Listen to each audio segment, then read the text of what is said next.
Okay, we're looking for animal prints. What's Hey, the I like dress this one. Yes, this is nice. How about this one? This one dress. This is nice. No, I prefer don't like. this one. You see? Something like this. This color.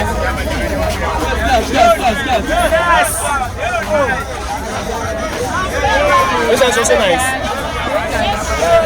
What's the address?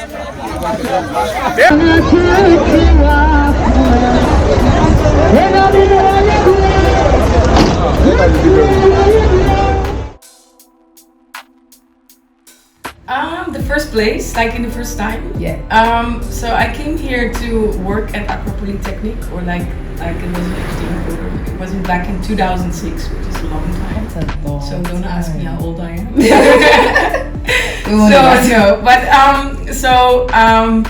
I came to like develop a curriculum for the school.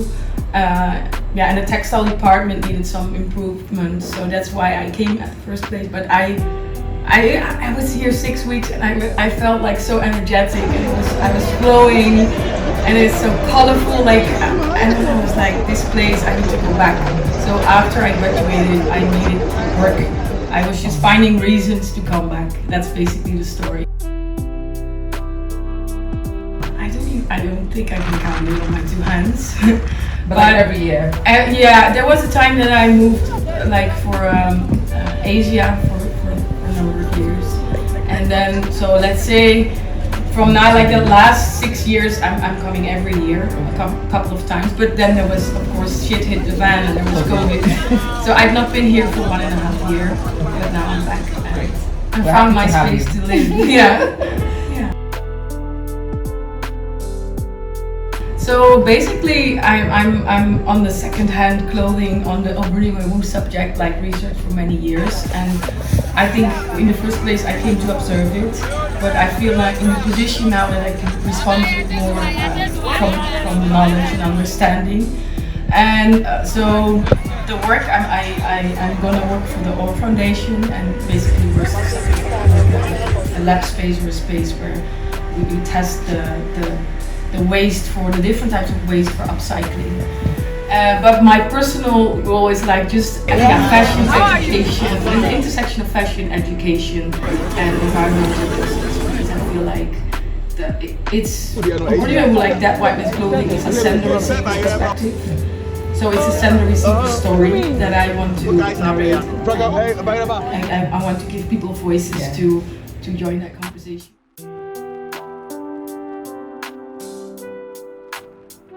Well, basically that is about the sender-receiver story, because there's a sender's perspective and a receiver's perspective. Yeah. So what we did, like coming from like from the sender's perspective, we felt like we are not the ones to like share, like we cannot like tell the full story. So we first did a pre-research, and we talked to a lot of people at Toronto resellers, but I basically took everybody involved within the whole industry. Yeah. So, but we realized that that is so complex. It's layered. It's multiple layered. It's complex. It's deep.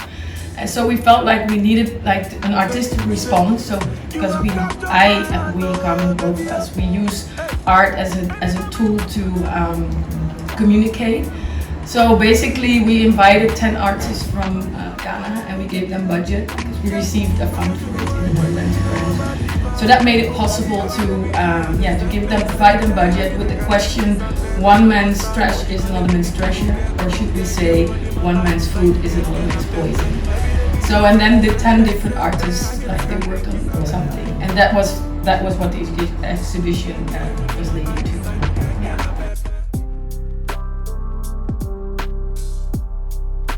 Yeah, I mean, I can get really like sometimes even depressed of the situation if you think of waste as a colonial construct and how complex, as I said earlier, it is.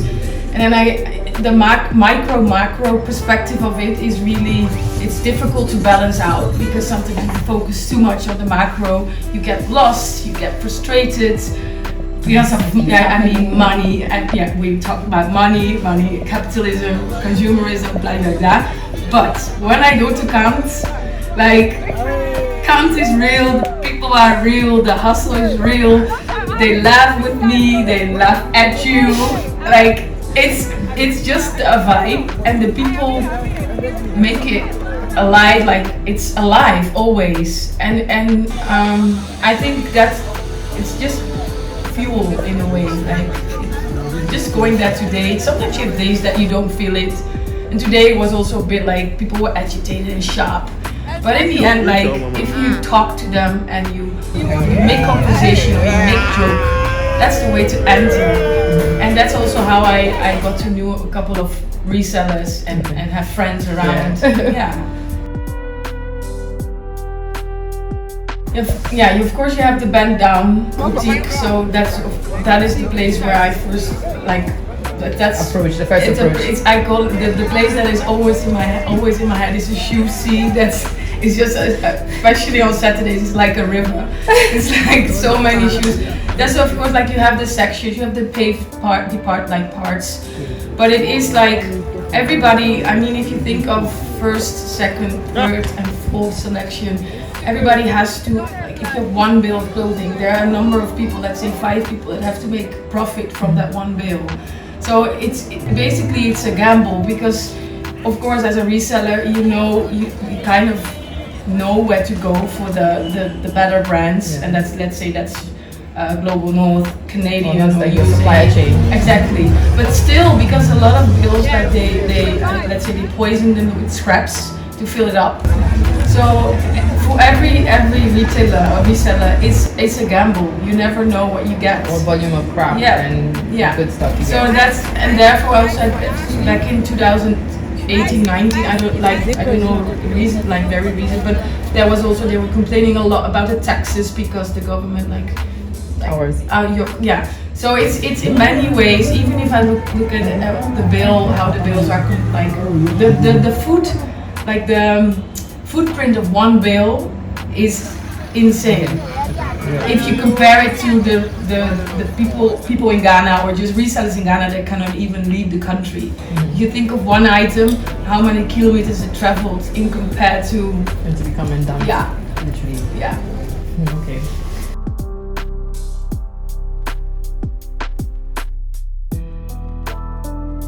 Well, that's the last question. I landed in Ghana, the first thing was that we were taken to Papaye. Oh, okay. So that's almost like iconic for Osu. Classic landing. Classic landing, food experience, of course.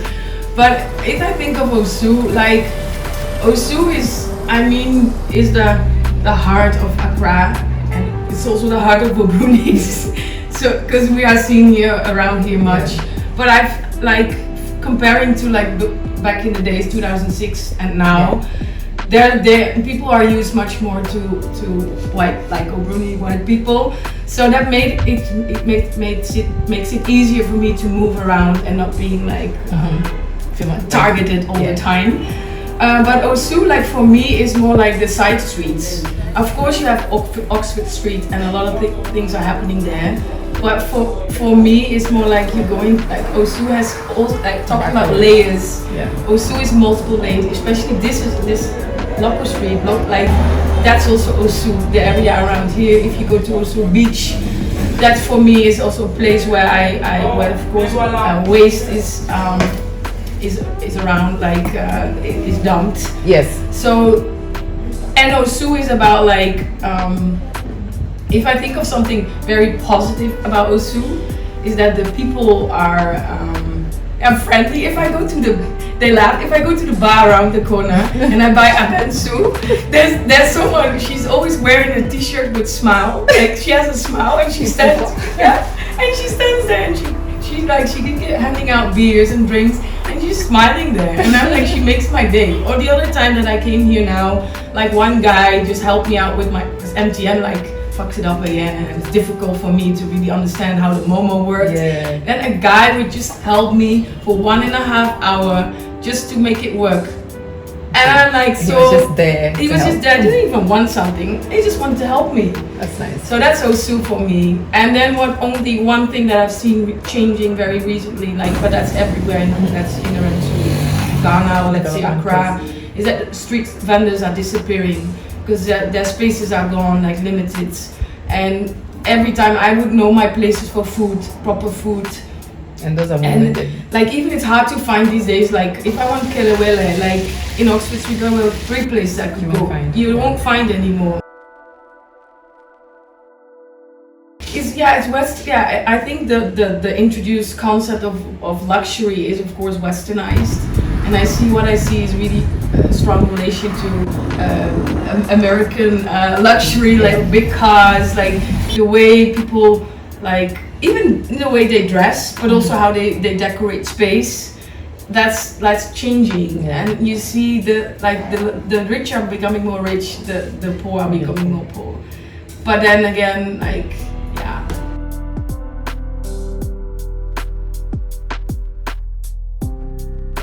That's the first thing when I got here. I was like, there's a freedom to see things and feel things differently. Like there's no like if you go to like Kanta today, like there are multiple people that like is it color coordinated? I think of this, or was it just like you just like random put it together, or like what? But there is a thought behind it, and maybe that's just taught, like it's in culture, or just like from a very young age. I feel like people know how to enlighten themselves with color, patterns, just fashion.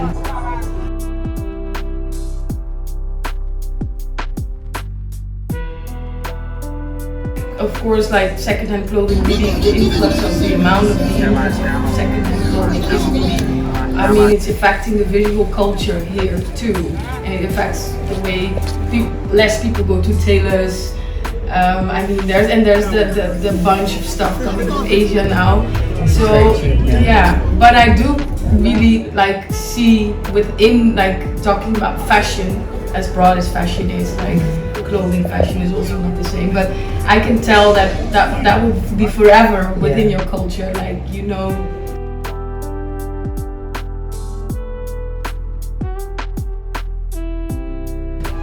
Well, yeah, that is a very difficult question, because in my belief it can only change, or it needs regulations by just laws in a way, and that it is a very the most of the responsibilities is also part of December. Yeah. But then I feel like your government, we have to limit.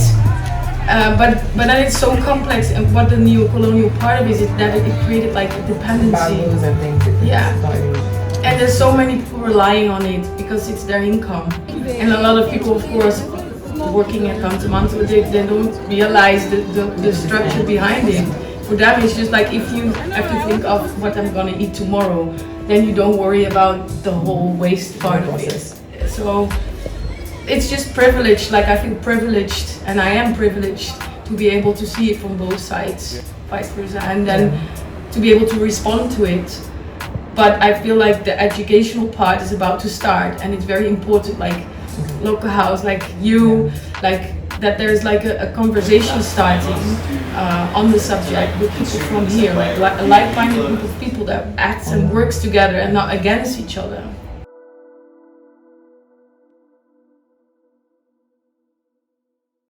Where I have fun? Yes. At Kant.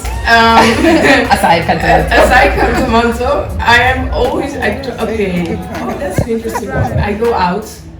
I go much more out. Like in the Netherlands, I'm like back in the house, like depressed.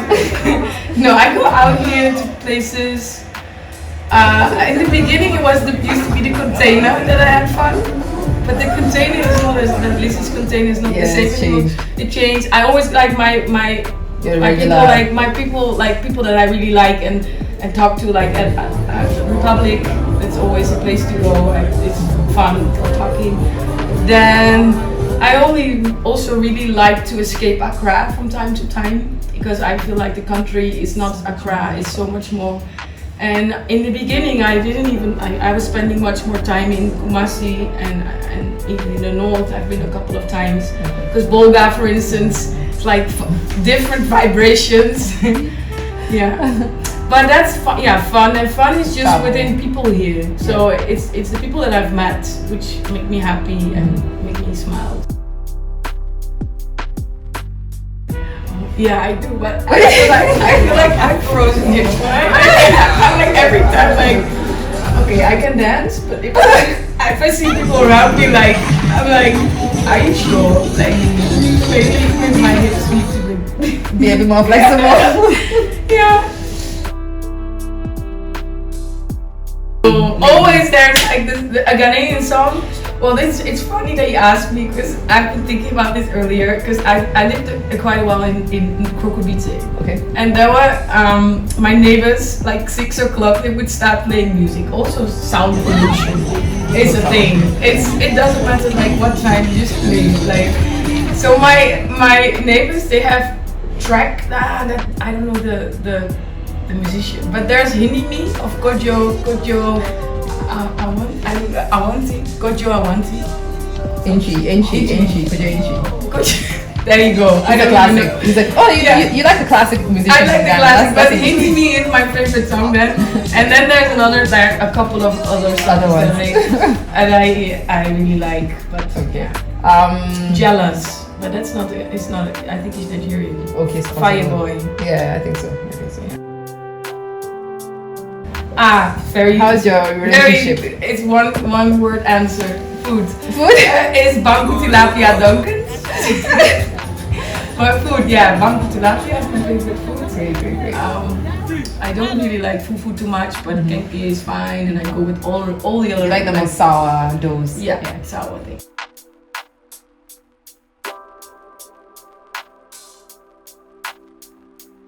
Yeah, that's a good question. I think coming to Ghana is like, in the first place, I would just tell them to land and just observe.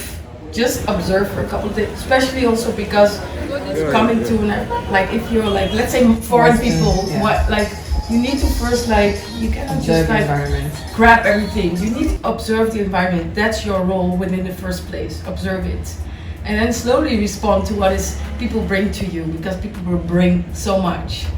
So as soon as you start learning that, you will open up. Your heart will be like fulfilled when you go home. But that's also another thing that I can add on top of what would you advise people to come here? It's like go to Lokko. No, but it's true. Oh my God, you're such a bunch of useless people. No, but like coming to like Lokko house, Elle Lokko, the whole vibe, the people you attract, the people are like that for me is like a creative environment, like known for like it's opening up to everyone, and yeah, also multi-layered. Like I use the word a lot, but it is a place to just be yourself. Anything can happen. Anything is possible. You can just like go, like you just go into the store, like in the shop, and you meet someone, and you end up having drinks and talks or whatever which way you want to go. Everything is possible. And then there's fashion, and there are local brands that really are like, you can really see the print, design, the way to like. The whole thing, that everything that we talked about that is maybe slowly disappearing is still within your like within Lokko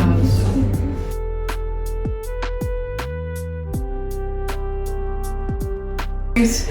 So with love, it's like, okay, so I always feel like in the Netherlands I feel like I need to go to a psychologist. I have problems, or I feel like I don't know. You don't fit in. I don't fit in, exactly.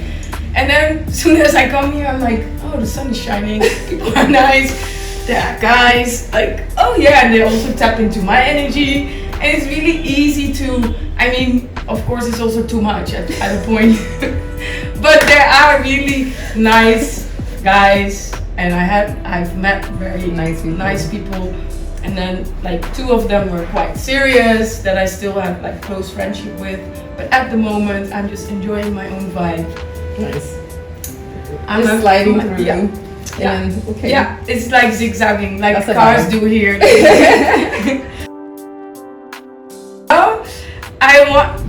I'm very much, I'm an Okada girl now, no, because so time is precious, I mean, and your traffic, like it's choked, and then I feel like, okay, I need an Okada, so then I would think to myself, can I drive here? But I think that's also coming back to observing and slowly trying, because I think it's interesting. Without knowing what you're doing. Yeah, it could be. I should step by step maybe. Yeah. I want to because I drive in the Netherlands, but this is just different. It's different driving. Yeah. And I mean, car accidents are part of daily life. And then you don't want to end up in the hospitals here also. Not at all. So no. let's leave that for another day. Okay, well, we're very grateful to have had you with us. Yes. And to have been able to talk to you and just have a little bit of your view on what you're doing and the field you're working in and upcycling and all that. And we look forward to having more updates. I look forward to work with you when you're back. And